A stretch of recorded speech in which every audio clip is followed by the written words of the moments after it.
السلام علیکم ورحمۃ اللہ وبرکاتہ۔ Welcome back to my channel. الحمدللہ، جیسا کہ آپ سب جانتے ہیں کہ سورۃ الفاتحہ کا ہم نے ترجمہ مکمل کیا لفظ بہ لفظ، اور اسی طرح اس کی تفسیر بھی مکمل کی۔ لہٰذا اب سبق نمبر 2 کے اندر ہم سورۃ البقرہ کا ترجمہ لفظ بہ لفظ کریں گے، اور اس کے بعد جو ہے وہ سورۃ البقرہ کی تفسیر بھی کریں گے۔ تو شروع کرتے ہیں سورۃ البقرہ کا ترجمہ کرنا۔ بسم اللہ الرحمن الرحیم۔ شروع اللہ کے نام سے جو بڑا مہربان نہایت رحم کرنے والا ہے۔ الف لام میم، الف لام میم۔ ذالکہ یہ، ذالکہ یہ، الکتابو کتاب ہے، الکتابو کتاب ہے، لا نہیں، لا نہیں، ریبہ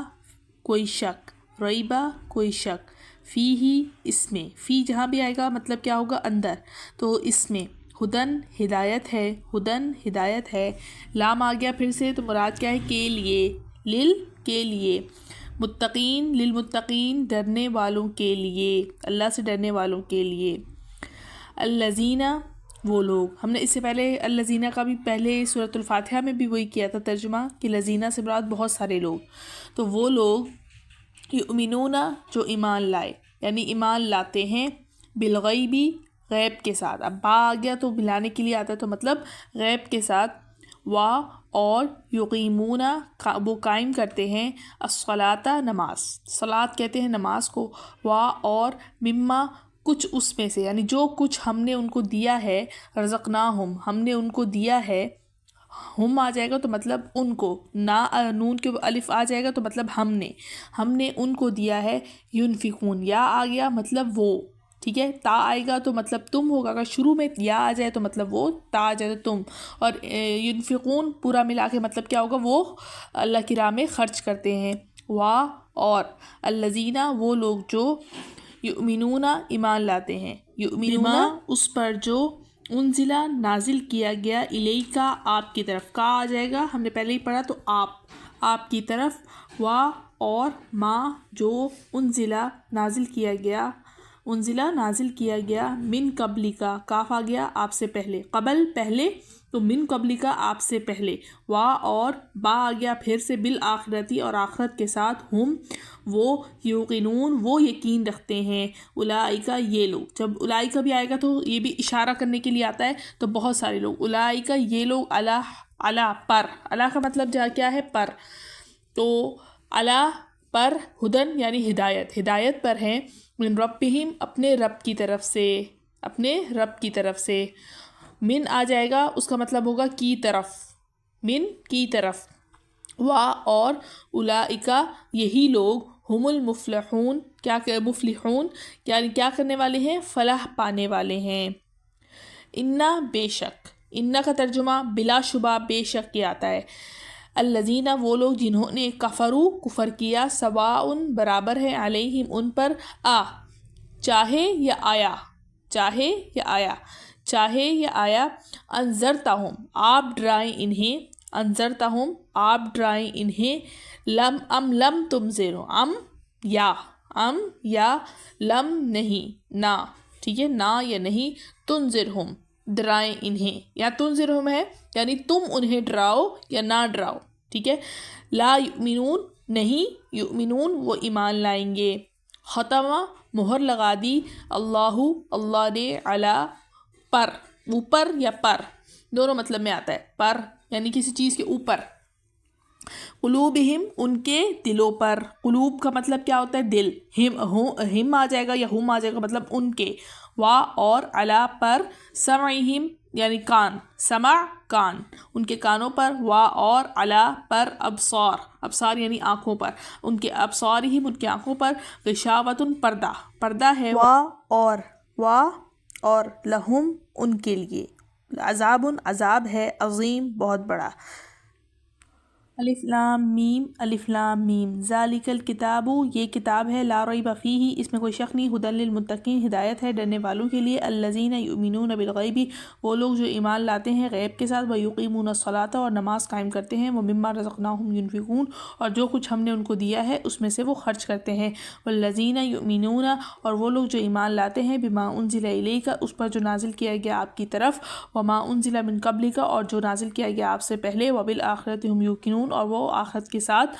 وہ یقین رکھتے ہیں، اولئک علی ھدی من ربہم، یہی وہ لوگ ہیں جو ہدایت پر ہیں اپنے رب کی طرف سے، واولئک هم المفلحون، اور یہی لوگ ہیں جو فلاح پانے والے ہیں، ان الذین کفروا، یہ بے شک وہ لوگ جنہوں نے کفر کیا، سواء علیہم، برابر ہے ان پر، انذرتہم ام لم تنذرہم، کہ کیا ہے چاہے آپ ان کو ڈرائیں یا نہ ڈرائیں، لا یؤمنون، وہ ایمان نہیں لائیں گے، ختم اللہ علی قلوبہم، کہ اللہ تعالیٰ نے مہر لگا دی ان کے دلوں پر، اور وعلی سمعہم، ان کے کانوں پر، وعلی ابصارہم، اور ان کے آنکھوں پر، غشاوۃ، پردہ ہے، ولہم عذاب عظیم، اور ان کے لیے عذاب ہے بہت بڑا۔ اللہ سورۃ البقرہ کا لفظ پر لفظ ہم نے پہلے رکوع کا ترجمہ کیا اور آپ لوگوں کو سمجھ میں آیا ہوگا، ساتھ ساتھ آپ لوگوں نے مجھے امید ہے کہ پڑھا ہوگا، جس کی وجہ سے آپ کو ترجمہ سمجھ میں آیا ہوگا۔ اور صحیح کہ اب جو ہے وہ تفسیر کرنا شروع کرتے ہیں، اور اگر آپ کو کوئی بات سمجھ میں نہ آئے تو آپ مجھ سے جو ہے کمنٹ سیکشن میں بھی پوچھ سکتے ہیں۔ بسم اللہ الرحمن الرحیم، شروع اللہ کے نام سے جو بڑا مہربان نہایت رحم کرنے والا ہے۔ حروف مقطعات، اب یہاں پر الف لام میم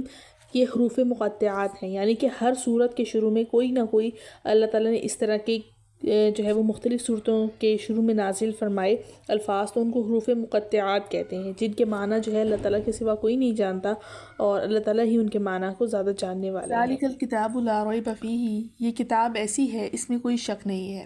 اب یعنی کہ اس کتاب کی ہر بات میں شک و شبے کی گنجائش نہیں ہے، یہ کتاب جو ہے وہ بالکل درست ہے۔ اب دیکھا جائے تو انسان کی لکھی ہوئی کسی کتاب کو ہم جو ہے وہ 100% صحیح نہیں کہہ سکتے کہ اس کے اندر جو ہے وہ شک کی گنجائش نہ ہو، انسان یہ کہے کہ میں نے جو بھی لکھا ہے وہ بالکل صحیح لکھا ہے، تو کیونکہ انسان کا جو علم ہے، چاہے جتنا بڑے سے بڑا عالم کیوں ہی نہ ہو جائے، وہ صرف اپنے ایک خیال کی بنا پر ایک کتاب لکھتا ہے، ٹھیک ہے نا، لیکن یہ کتاب جو ہے اللہ تعالیٰ نے لکھی ہے جس کا علم لامحدود ہے، انسان کا علم اتنا زیادہ نہیں ہے کہ جو ہے اس میں غلطی کی گنجائش نہ ہو، لیکن اللہ تعالیٰ کا علم جو ہے وہ ایسا ہے جس کی کوئی حدیں نہیں ہے، تو 100% یقینی بات ہے کہ اس کتاب کے اندر کوئی شک کی گنجائش نہیں ہے۔ پھر آگے فرمایا ھدی للمتقین، ہدایت ہے ڈرنے والوں کے لیے۔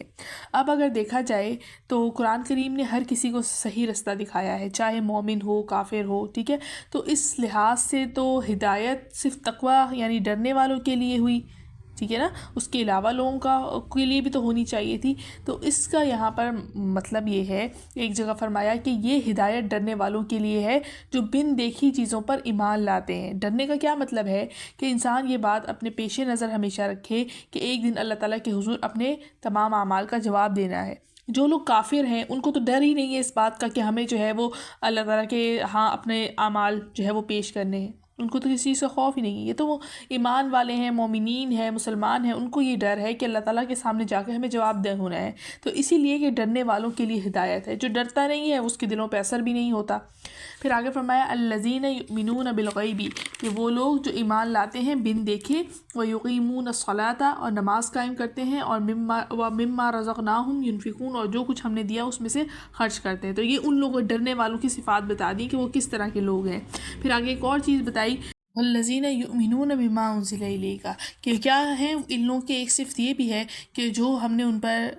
ایمان لاتے ہیں، جو ہم نے ان پر بما انزل الیک، جو ہم نے ان پر نازل کیا، وما انزل من قبلک، جو ان سے پہلے ہم نے جو ہے وہ نازل کیا، اس سے مراد تمام انبیاء بھی ہیں، اور اس سے مراد جو ہے وہ تمام کتابیں بھی ہیں، جو آپ صلی اللہ علیہ وسلم پر نازل ہوا اس پر بھی ایمان لاتے ہیں، جو آپ صلی اللہ علیہ وسلم سے پہلے نازل ہوا اس پر بھی ایمان لاتے ہیں۔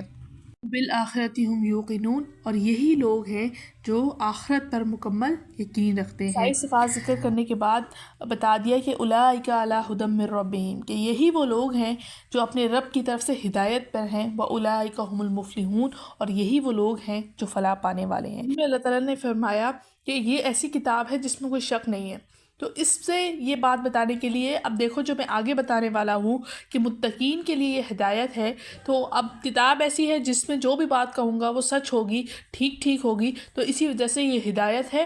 ڈرنے والوں کے لیے۔ پھر ڈرنے والوں کی صفات آگے بتا دی کہ وہ غیب پر یقین رکھتے ہیں، یعنی جنت دوزخ جو بن دیکھی باتیں ہیں ان پر یقین لاتے ہیں، جو اللہ تعالیٰ نے جن پر لانا ضروری ہے، فرشتے ہو گئے وغیرہ۔ اسی طرح نماز قائم کرتے ہیں، جو اللہ تعالیٰ نے رزق دیا ہے ان کو اس میں سے اپنا صدقہ خیرات زکوٰۃ دیتے ہیں۔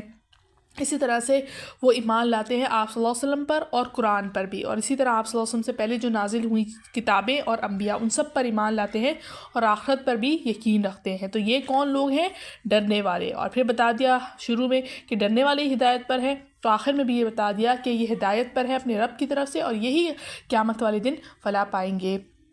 پھر آگے فرمایا ان الذین کفروا سواء علیہم انذرتہم ام لم تنذرہم۔ اس کے علاوہ جو کافر ہیں، اب ان کافروں کا ذکر ہو رہا ہے کہ چاہے آپ ان کو ڈرائیں یا نہ ڈرائیں، قیامت کے دن کی باتیں ان کو بتائیں یا نہ بتائیں، اپنے معجزے دکھائیں یا نہ دکھائیں، آپ ان کو قرآن کی روشن دلائل پڑھ پڑھ کے سنائیں نہ سنائیں، یہ لوگ ایمان لانے والے نہیں ہیں۔ کیوں؟ کیونکہ اللہ تعالیٰ نے ان کے دلوں پر مہر لگا دی۔ اب دل پر مہر کیوں لگتی ہے؟ جب جو ہے ایک چیز انسان کو بار بار کہی جاتی ہے اور وہ کیا کرتا ہے، اپنی ہٹ درمی اور ضد کی وجہ سے اس چیز کو نہیں مانتا، تو یہ اس کی ہٹ درمی اور ضد ایسی ہو جاتی ہے کہ اللہ تعالیٰ اس کو اس کی غفلت اور ناواقفیت کی وجہ سے ان کے دلوں پر، ان کی آنکھوں پر، ان کے کانوں پر مہر لگا دی جاتی ہے، اور ایسے ہے کہ ان کے آنکھوں پہ پردے پڑے ہوئے ہیں، کانوں پہ پردے ہیں، دلوں پہ پردے ہیں کہ ان کو نہ کچھ دکھتا اور سنتا ہے ہی نہیں۔ تو ان لوگوں سے کیا اصلاح کی امید کی جا سکتی ہے جن کا سب کچھ آنکھیں، ناک، کان سب کچھ پردے میں پڑا ہوا ہے، جن کو نہ کچھ دکھتا ہے نہ کچھ وہ سن سکتے ہیں۔ تو یہاں پر ان لوگوں کے بارے میں بتایا، اور فرمایا کہ ابھی دنیا میں تو یہ لوگ نہیں سنتے، اپنی ضد اور ہٹ درمی کی وجہ سے اس طرح کر رہے ہیں، لیکن کل قیامت والے دن کیا ہوگا کہ اللہ تعالیٰ نے ان کے لیے زبردست اور بڑا عذاب تیار رکھا ہے کہ اس کی یہ تاب نہیں لا سکیں گے، اور جو ہے وہ پھر چیخیں مانیں گے کہ اللہ ہمیں واپس دنیا میں بھیج دے اور ہم نیک عمل کریں گے۔ تو یہ ان لوگوں کے لیے جو کافر ہیں ان کے لیے عذاب ہے، اور جو نیک لوگ ہوں گے وہ آخرت میں فلاح پائیں گے، اور اللہ تعالیٰ کے ان کے لیے جنتیں ہوں گی، باغات ہوں گے، جن کا ہم انشاءاللہ آگے اور جو ہے وہ جب تفسیر پڑھتے جائیں گے، ترجمہ کرتے جائیں گے، تو ہم جو ہے وہ اس کو دیکھیں گے۔ الحمدللہ ہمارے سورۃ البقرہ کا پہلا رکوع مکمل ہو چکا ہے، اس کی ہم نے ترجمہ اور تفسیر کر لی ہے۔ امید ہے کہ آپ کو آج کی ویڈیو اچھی لگی ہوگی، اور اگر ویڈیو اچھی لگی ہے تو میرے چینل کو لائک کریں، شیئر کریں اینڈ سبسکرائب کریں، اور آنے والی ویڈیوز کو بھی لائک کیجیے گا۔ تو اجازت دیجیے، السلام علیکم ورحمۃ اللہ وبرکاتہ۔